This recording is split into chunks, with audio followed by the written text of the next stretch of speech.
যেখানে জামাত শিবির ক্ষমতায় না আসার আগেই মহিলাদের বেশ্যাবৈরা অপহৃত করে, সে জামাত কিভাবে ক্ষমতা আসলে মহিলাদের রাস্তাঘাটে চলতে দিবে? না আসার আগেই মহিলাদের বেশ্যা বলে, মেয়েদের বেশ্যাবৈরা অপহৃত করে, সে জামাত কিভাবে ক্ষমতা আসলে মেয়েদের চলাচল করতে দিবে রাস্তায়? মেয়েদের বেশ্যা বলা কি এত?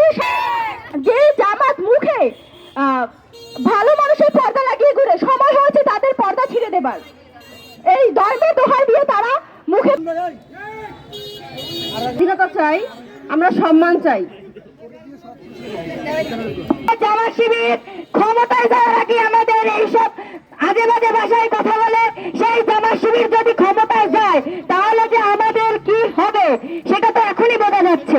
আমরা নারী, আমরা দেশের শক্তি, আমাদের থেকে রাখতে পারবো না। আমরা রাস্তায় থাকবো, তাই বলে এইসব আজে বাজে ভাষায় গাড়ি দেওয়া যাবে না। আমাদের দলের আমির হয়ে উনি কিভাবে নারীদের সম্পর্কে এরকম কুমন্তব্য করতে পারেন? আমরা এই মন্তব্যের তীব্র প্রতিবাদ জানাই এবং আমরা এর বিচার হোক, উনি আমাদের কাছে ক্ষমা চান।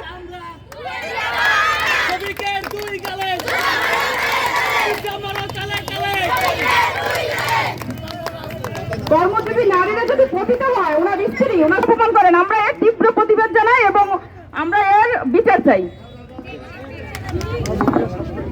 একটি দলের প্রধান, জামাতের প্রধান, যদি নারীদের বলতে পারে নারীরা পতিতা, নারীরা বিশ্ববিদ্যালয়ের বেশ্যালয়, তাহলে এই জামাত শিবির যদি ক্ষমতায় আসতে পারে তাদের তখন অবস্থা কি হবে? এখন